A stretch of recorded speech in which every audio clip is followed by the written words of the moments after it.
자, 이번 소식 마닐라에서 열리고 있는 아세안 지역 안보 포럼 관련 소식입니다. 강경화 외교부 장관이 무척 바쁜 일정을 소화해내고 있는데요.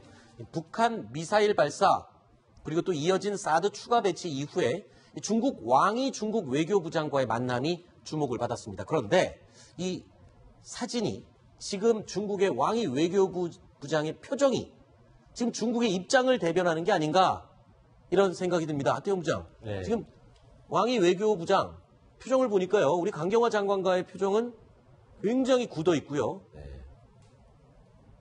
북한 리영호와의 표정은 완전히 싱글싱글 웃으면서 굉장히 친구를 만난 표정입니다. 의미가 있죠? 네, 뭐 어쨌든 한 장의 사진이 그날의 표정을 다 대변할 수는 없지만 네. 노련한 외교관들은 저 한 장의 사진을 만들기 위해서 네. 부단한 노력을 합니다. 왕이 굉장히 노련한 외교관이고요. 네. 남한, 북한 많이 상대해 본 사람입니다. 육자회담 수석대표로도 활동했고요. 지금 국면은 한국에 압박을 가하겠다. 그런 어떤 본인의 중국의 의도가 강경화 장관을 만났을 때 저는 냉랭한 얼굴로 나타난 거고요. 자, 오른쪽에 보이는 이용호와의 만남 썩 좋지는 않았습니다. 당신들 계속해서 핵실험 하면 재미없어. 이런 얘기를 분명히 했음에도 한 장의 사진에는 반가운 모습. 우리는 여전히 북한을 두둔하는 네. 마지막 그런 어떤 두둔자의 역할을 하겠다. 이런 표정이 담겨 있는데 저는 다분히 한국과 미국을 겨냥한 그런 제스처라고 생각합니다. 그렇군요. 저 사진을 보면서 네. 많은 것을 느낍니다. 네. 지금 현재 한중 관계는 현재 사드 배치 문제 때문에 네. 중국이 우리 정부에 대해서 보복도 하면서 이번에 또 우리가 사기에 발사대로 맞아 배치한 문제에 대해서도 이게 우리 항의하기 위해서 이렇게 아주 그냥 냉정한 표정을 짓고 있는데 우리 정부에서는 그게 북한의 도발 때문에 불가피되었다는 입장을 설명을 하고 있죠. 그런데 문제는 제재를 좀 중지해달라는 말도 못했다는 거 아닙니까? 네. 중국이 세게 나와서. 근데 반대로 또 저렇게 ICBM을 2번이나 쏘고 나서 전 세계적으로 이제 제재를 받고 있는 북한 리영호 외무상에 대해서 중국의 왕이 외교부장이 저렇게 친근한 표정으로 네. 다시 동생 만나는 것처럼 이렇게 표정을 짓고 있는 것은 정말로 네. 정말로 어처구니가 없습니다. 자, 일단 우리의 강경화 장관이 왕이 외교부장을 만나서 조금 진땀을 뺐나 봅니다. 이 사드 배치에 대한 보복을 철회해달라고 이야기를 했었는데요. 이에 대해서 눈도 깜짝 안 했다고 합니다. 자, 강경화 장관의 이야기 직접 들어보시죠. 他给我们双边关系改善的势头泼了一盆冷水，这是我们感到非常遗憾的，是想看到。 양국 관계에 약간의 어려움이 있는 게 사실이고 그런 어려움은 이렇게 자주 소통을 통해서 풀어나가야 된다고 생각했기 때문에 최근에 그 북한의 추가적인 미사일 도발로 인해서 그 위협의 레벨이 상당히 고조된 게 사실이고 이에 대한 우리 국민들의 그런 어떤 우려와 걱정이 극히 심화된 가운데서 대통령께서 내리신 결정이시고 자, 이 강경화 장관과는 냉랭한 표정을 짓고 또 리용호와는 다정한 표정을 지으면서도 또 북한에 아까 말씀하신 것처럼 경고는 했어요. 북한 측에 탄도미사일을 쏘거나 핵실험을 하지 말라고 했다라고 얘기했습니다. 그렇지만 이 왕이 외교부장이 북한의 리용호와 만나고 있을 때 우리 강경화 장관은 또 틸러슨 국무장관을 만나고 있었다고요. 어떤 얘기를 한 겁니까? 네, 결국 강경화 장관 같은 경우는 중국보다는 미국의 어떤 현 시점에서는 네. 미국과의 어떤 돈독한 한미동맹 강화가 이 시점을 타개하는데 가장 중요하다는 걸 알고 있는 그런 외교부 장관이고요. 또 네. 대통령에게도 그런 미션을 받았을 가능성이 높습니다. 틸러슨 장관과 만나서 틸러슨이 누굽니까? 바로 직전에 어쨌든 트럼프 대통령에게 혼나긴 했지만 어쨌든 네. 북한과 대화할 수도 있다는 그런 얘기를 했었잖아요. 그렇기 네. 때문에 어쨌든 지금 현재 국면에서는 미국의 도움이 많이 필요하기 때문에 자, 좀 도와달라. 지금 우리가 중국과의 관계에서도 어려움이 많은데 좀 도와주고 북한에 대한 그런 어떤 압력. 그다음 최근에 유엔 안보리에서 대북 제재 결의안 굉장히 강력한 게 통과됐잖아요. 그렇죠. 북한 수출액의 3분의 1을 절단시키는 그런 대북 결의안이 통과됐기 때문에 앞으로 대북 결의안을 잘 이행하자. 그런 양국의 결의를 다지는 그런 시간을 가졌습니다. 네. 자, 리용호와 강 장관이 직접 또 만날 수 있는 그런 기회도 있었다면서요? 뭐 어떤 얘기가 오고 가고 갔습니까? 네. 아주 짧은 순간이었다죠? 그렇죠. 4분. 또 어떤 매체에서는 3분이라고 얘기하는데요. 네. 자, 이게 이제 ARF가 굉장히 심각한 회의이기도 하지만 어쨌든 여러 사람들이 모여서 파티도 합니다. 그 파티장에 들어가기 위해서 대기실에 있는 순간에 강경화 외교부 장관과 이영호 북한 외무상이 만나서 얘기할 수 있는 시간이 있었는데 뭐 분위기는 썩 좋지는 않았던 것 같습니다. 네. 우리 문재인 대통령이 대화하자고 그렇게 얘기를 하는데 당신들 왜 이렇게 답이 없어? 이렇게 따지듯 얘기를 하자. 이영호 장관은 야 나만 너희들 진정성이 너무 없어. 네. 이렇게 대화하자고 해놓고 이런 대북제재 결의안 세게 통과시키고 우리 혼내려고 하는데 우리가 나갈 수 있겠어? 이런 항의성 얘기를 했다는 겁니다. 그래서 4분간의 조우였는데 결국 뚜렷한 진전은 거두지 못했다고 합니다. 네. 북한의 리용호가 우리 강 장관이 먼저 말을 거니까 멈칫하면서 주춤했었다고 하는데 글쎄요. 자, 앞으로 ARF 자 어떻게 회담이 또 진행이 될지 지켜보도록 하겠습니다. 자, 그런데요. 이 강경화 장관이 마닐라 방문해서 더 중요한 미션을 지금 하나 띄고 있는 게 아니냐라는 분석 기사가 흘러나오고 있습니다.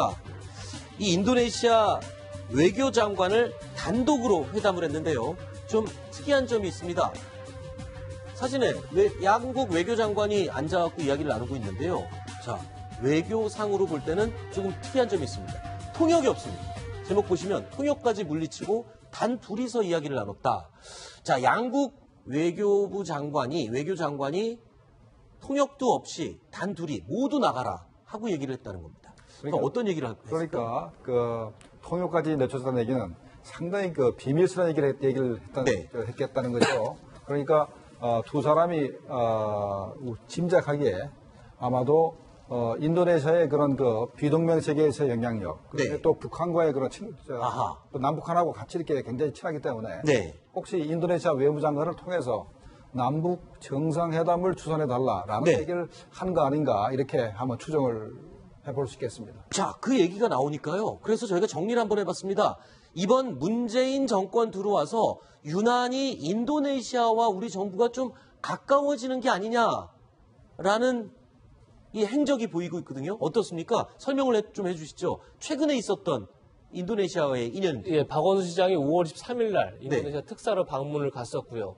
또 스카르노 푸트리 전 인도네시아 대통령이 방한했을 때 문재인 대통령이 또 만났었고요. 근데 저거보다 더 이제 흥미로운 건 문 대통령이 휴가 중에 트럼프 대통령과의 통화도 미뤄가면서 휴가 중에 8월 2일 날이었죠. 휴가 한복판에 인도네시아 국방장관을 접견했습니다. 네. 휴가 중인데도 불구하고. 그렇습니다.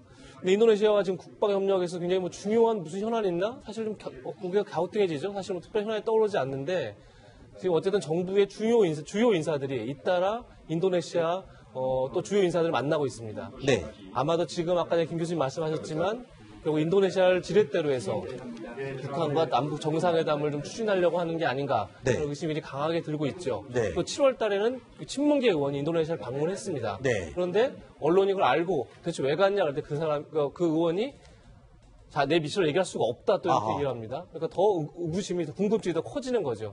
그래서 뭔가 좀 북한과 물밑 접촉, 물밑 대화를 좀 시도하고 있는 게 아닌가 이런 이제 추측을 해봅니다. 자, 그러면 도대체 북한과의 물밑 접촉을 위해서 왜 인도네시아가 자꾸 언급이 되고 인도네시아와 가깝게 지내는지 한번 북한과 인도네시아의 관계를 한번 저희가 자료를 찾아봤습니다. 하태영 부장, 어떤 관계입니까? 굉장히 오래된 친분이 있군요. 지금 김일성의 모습이 보이네요. 김일성과 왼쪽에 이제 수카르노 인도네시아 대통령이 모습인데 뭐 김정일과 달리 김일성은 굉장히 많은 해외 여행을 했습니다. 그리고 그 비동맹 운동, 그러니까 제국주의를 반대하는 그런 비동맹 운동의 핵심 세력이 또 인도네시아였는데 그 중에 수카르노가 상당히 중심 인물이었습니다. 그렇기 때문에 김일성과 수카르노는 아주 오래전부터 굉장히 친형제 비슷한 그런 관계를 맺어왔고요.